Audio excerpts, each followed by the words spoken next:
Welcome, everybody. Thank you very much for joining us. As always, I cannot wait to introduce our guest to you.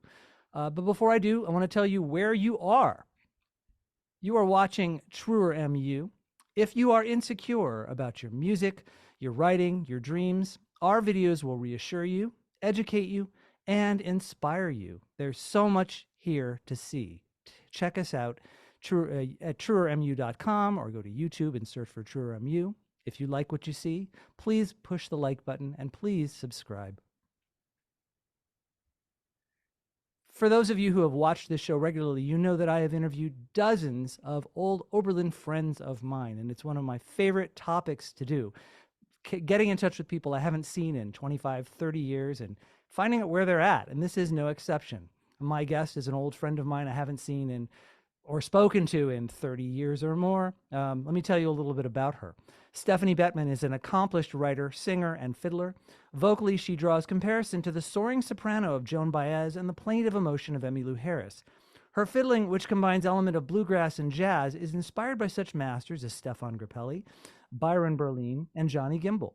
Bettman and her touring partner Luke Halpin have been recognized in various regional and national competitions, including grand prize winners in the SoCal Live Acoustic Music Competition, Best Folk Song in the USA Songwriting Competition, and many more. Stephanie Bettman, it is great to see you. How are you? Hi, I'm great. How are you? I am just fine. I'm so happy to have you on our show. Yeah, thanks for inviting me. It's my pleasure. I want to start with your new project. You have a new song you've just released called Be Big. And I want to know. It releases on March 8th. Oh, I By the apologize. time anybody's watching this, I'm sure it'll be out there in the world. Yeah. Yeah. Okay. So Be Big is your new single that's coming out, and I've just been able to preview it. And I'm very excited about what I've heard. It's really terrific. But what does it mean, Be Big? Well, it means full expression, just like expand. I'm in an expansion phase right now. I'm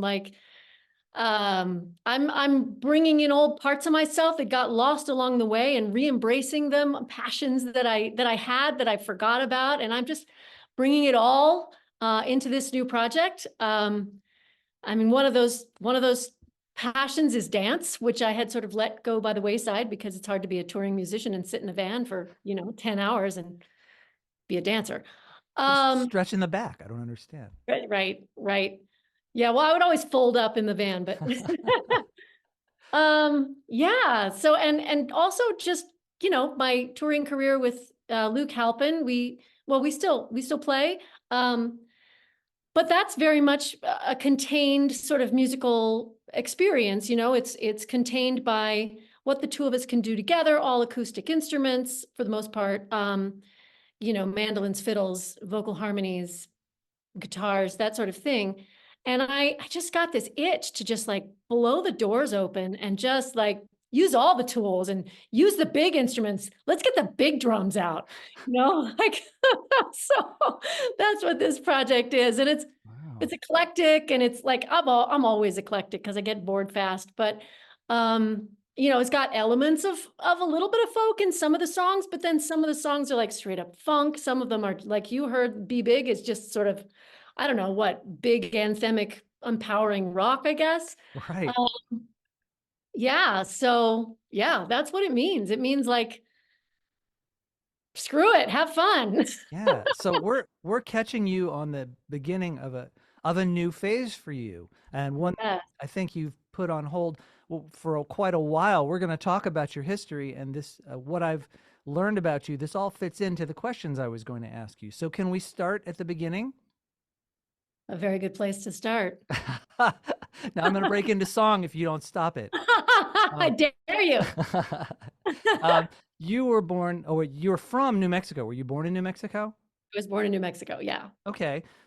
Now you've worn all these different hats. I know you to be an actress, a writer, a musician. You've said you are a dancer. You play violin. You sing. Trapeze artist. Yep. Trapeze artist. You brought that in right early. Thank you. I knew that about you. But what did you want to be when you were a kid? A dancer. Mm-hmm. At the age of 3, apparently, I apparently pointed to Baryshnikov on PBS and was like, I want to do that. Yeah. So yeah, that was my first passion Hmm. Did you for sure. start dance lessons when you were little? I did. I started at age 3. Uh-huh. I I continued through. I was doing ballet and gymnastics and tap somewhere in there. And I did that until I was about 8, which is when I started playing the violin. Right. And maybe there was like a year or two overlap where I was doing it all, but at a certain point, my parents were like, "Okay, kid, you got to pick." So Right. Well, how'd you they, pick?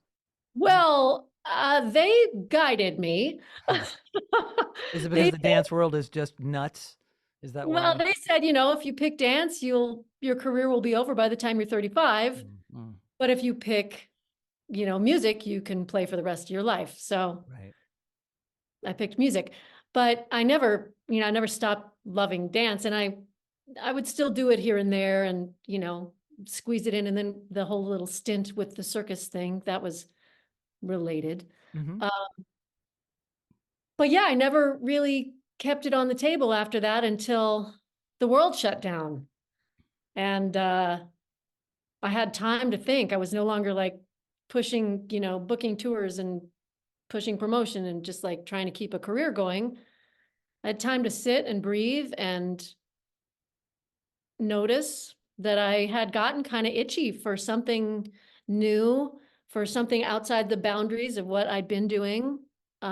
So yeah, and I reintroduced myself to dance. I wanted to do a music video, which I don't know if you discovered that, but Uh-huh. one of the originals I wrote for the Timeless record um, was I turned it into a music video, and my thinking was let's do a Fred and Ginger kind of music video. Yes, I did see that. Very Yeah, beautiful. that song's called When We're Together. Yes. And so that introduced me to ballroom dance and competition ballroom dance. And so that's been a thing in my life now since then, which has been amazing.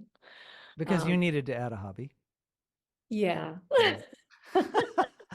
No, that's wonderful. That's really great. I'm gonna go back because you've skipped to the end, and I really I want to did. work through your life here. You started studying violin at age 7, Eight. but you went to excuse me, age 8. But you went to Oberlin College for voice. Can you talk about the transition? When did you decide you even Yeah. wanted to sing? Um, it was an accident, actually. Uh, I I was playing violin. I was in middle school, and I would walk back and forth to school. You could walk to school then. And there was this arroyo in New Mexico. They have these arroyos, these like big cement ditches for when the flash floods come. And I would walk down the arroyo on my way home from school, which you're technically not supposed to do, so don't do that. Um, and I would sing because there was this great echo, and I would sing whatever I'd been hearing on the radio, and so I would do that, and then I got home one night, and my mom was making dinner, and I was sitting sort of on the floor in the kitchen, and I just started singing, and she turned to me and she was like, "We need to get you voice lessons." So that's how that started. Huh. How old were you? I was 13. Okay.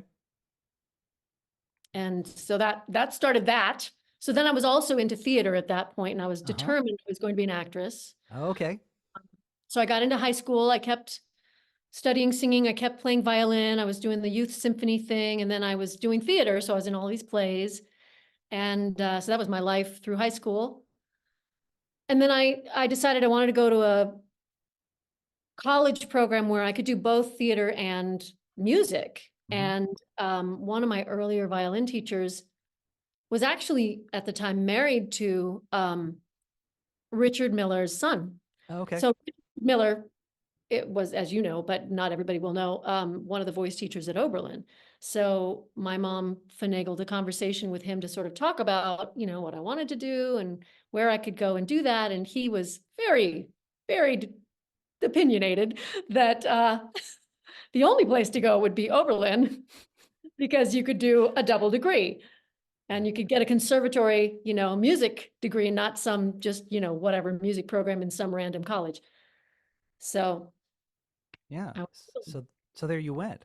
there I went. Yeah. Yeah. So you double degree at Oberlin? Did you do the? I started there. I started Okay. with double degree theater and music. And then while I was there, the theater department went through all kinds of changes and different Yeah. teachers. And so I didn't end up getting my degree from the college. I just ended up getting the music degree from the conservatory. Okay, but you had every intention of continuing to act. I do remember, I haven't thought about this in 30 years, but you did a remarkable one-woman show while you were at Oberlin, didn't you? Oh yeah, yeah. What That was that was show called, please?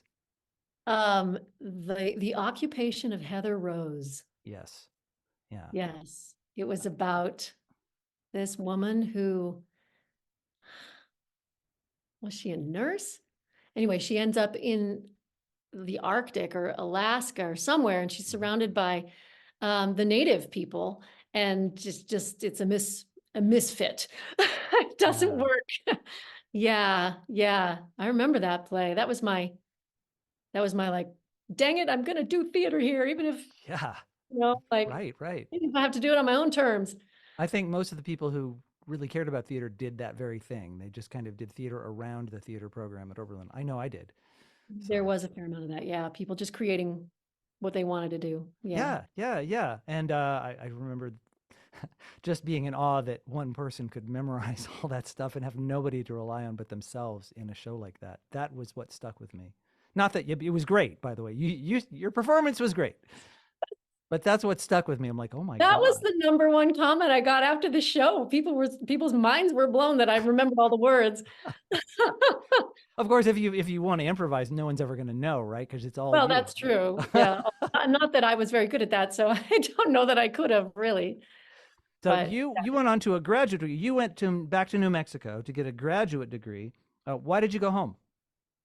I actually intended to go to theater grad school, and the program that I wanted to get into was a program that accepted a class once every 3 years. And my timing was off. So Hmm. they weren't accepting a class. And so I went back to New Mexico. I did a little bit of postgraduate studying there in opera and opera performance and voice. And I ended up writing another play. I didn't write The Occupation of Heather Rose, but I wrote a play there with this juggler. And we did a show. It was called, what was it called? The Pathetic Lives of Sophie and Gus. And I was this like, cabaret singer, and he was this street performer, juggler guy. And I wrote this show about our ill-fated love affair, which did not end well.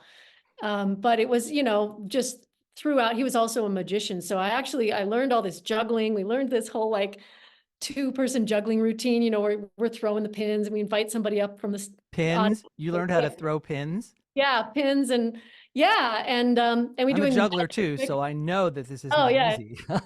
these are tricky. Yeah. And we did a whole like, grab the hat and running around each other while keeping the pins going. Wow. I was pretty good at that point. I've pretty much forgotten all of my juggling skills, but Yeah. yeah, so we worked hard for that show and we did it once, as it goes with theater. Right. Red on Um, water. Yeah. yeah, but Wow. yeah, so I did that, and then I moved to Chicago. Yeah. And I lived in Chicago for a couple of years, 3 years, I guess, And while awaiting. while you're in Chicago, you have your first taste of folk music. You joined a group called Yeah. Sweet Accord. Yes. Yes, you have done your homework. Yeah. I was doing theater with this cool gal named Amy Matheny, who I think actually she may still have a radio show in Chicago. Um, and we were doing this bizarro, like very, very new experimental theater piece thing where there was like these moments of sort of operatic uh improvisation, and we would carpool to rehearsals. And one day she was dropping me off and she said, "Do you like country music?" And I said, "Yeah, actually." So we started a band, she and I, and then we met another woman and I played the violin and Amy played the guitar, and then Elaine was our third person. She played the flute. So we all would, take turns, either flute or violin solos, and then Amy was holding down the song. And mostly we did covers, but and three-part harmonies. And that's where I started dabbling with the idea of writing songs, but we never performed any of the songs that I wrote at that point. Um, yeah, Yeah. And I that know was you got to fun. New York. and did stage theater there. How did you get from Chicago to New York? Well, I got into that grad school program, which was in Oh, Delaware, and I did 2 years of the three, and they invited me not to return. oh no. Oh, Why? yes. Oh, yes. Ironically, they said my voice wasn't resonant in the space. Yeah. Okay. Yeah, So they didn't like my voice. So they kicked me out. Um, I know it was kind of sucky, but you know how things go. Ultimately, looking back, it was a good thing that they kicked me out. I mean, sure. it was good. It was the wrong path, um, but yeah. So I went back to New Mexico, licked my wounds for a summer, and then I moved to New York. Yeah. So I was living in New York. I had a girlfriend there from Chicago, actually, that I lived with in Queens, did some theater, did some random, working for various people who were trying to make it in the theater world, and took some classes, did a production of the Scottish play, got to play Lady M, which was pretty cool. Um, Is that where you and did trapeze as well? I know there's a school of trapeze out there. No, actually, I didn't discover trapeze until I moved to LA. So I was in New York for less than a year, and I recognized by about 9 months, I recognized it just wasn't my city. It was just too much noise, too much all the time, no sky, no nature. I was used to the Southwest. I grew up in New Yeah. Mexico. I was used to having sunshine and sky and just like space. And so yeah, New York was rough on me. It's just not my vibe. So I was starting to go crazy. So I left and I moved to LA. And that is where I discovered circus. I actually had a buddy who had been a teacher of mine, who was in New York doing a movie. And the guy who was the stunt guy on the movie was a trapeze guy. So, like, through my friend, I met this trapeze guy and I started doing trapeze. And that was like the most fun thing I'd ever done in my entire life. Yeah. Not scary? Yes, scary. Yes, scary. Yes, scary. I started with flying trapeze. So this guy was from a flying trapeze family, and he had a rig in his backyard. The platform's 20 feet off the ground. There was a net, there was a harness, there were guy lines. So, I mean, it was really pretty safe. But I just remember the very first time I climbed up to that platform. So my feet are 20 feet off the ground. My head is like, almost 26 feet off the ground. Um, and I'm in the little harness, and you got to reach out like over the net, which feels like over space, over nothing, and grab the bar. And it's very supported, but I mean, I was scared. I was like, damn, this is like real. And then you swing out on the bar. And when it's your first time, and it was my first time, you don't get much momentum. It sort of takes a little learning the coordination to figure out how to actually make that thing swing, because it's so long. So you just pretty much die down. And he was like, and on three, you're going to let go. And I was like, no, I'm not. So that was the scariest part, was like, I was like, no, I'm not going to let go. Eventually he said, it's the only way down. So you have to let go. Yeah. So I let go, fell into the net. I thought I was going to die. And then I hit the net, and, you bounce back up, and it was like, oh, this is fun. So So did it stop I was being hooked. scary at some point, or did it always stay scary? The scariest time was the first time. Yeah. It got significantly less scary. There was always a little bit of just respect, because, you're Of high off course. the ground, you Yeah. know. But yeah, I pretty much climbed right back up and got back on and tried it again. And, it was never as scary as the first time. That's good. And now this was for fun, but you came to LA to make it in the movies, if I understand correctly. I did. Yeah. Yeah. You were at Yeah. that for about 4 or 5 years, is that correct? Yeah. I was there. I guess I was pounding that pavement for about, yeah, 5 years. And at a certain point, I'd had enough just struggle. And, not everybody is great in the movie business. And I ended up hooking up with some of them who really, really weren't great. And so had some pretty lousy experiences, which left me just not wanting to have anything to do with the movie business and the entertainment business and the kind of people who that attracts. Hmm. And I been hungry to get back to music. I hadn't really been doing any music. Yeah. So I, yeah, did a transition. Yeah, to my understanding of what I've learned is that you decided you were going to focus on music to the exclusion of everything else you were doing. That this was your moment where you said, I'm going to find out what it's like to focus. And well, I mean, what was it like to focus? I mean, did it hurt to focus? Well, you have so many things going on. Um, well, I can be a very focused person. So, and I had been sort of stubbornly denying the advice of elders, saying, you can't do everything, Stephanie, you can't do everything. I had been denying that advice because I was determined to do everything. And I actually remember the moment I was at breakfast with a friend, and she had invited some other people to join us, and this random guy that I didn't know, we were all just chatting, and he just said this. He said the sentence, I decided to be like a stamp and stick to one thing till I got there.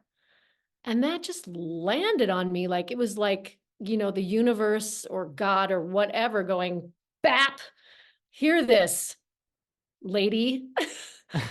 Oh, I heard it and I thought, okay, I think that was for me. That was for me to hear. So I intentionally stopped trying to do everything, and I decided to just do music and see if I could actually get somewhere with it. Because arguably I hadn't really gotten anywhere with the acting. I mean, I'd done jobs and I'd done stuff and I'd stayed busy, but I hadn't found what I would have called success. Um, so yeah, so I did. So that's what I did. And it was good to focus, actually. It was good. It was good. I kind of became a workaholic. Um, but when you're self-employed and you're an artist, it's a good quality to have, I suppose. Yeah.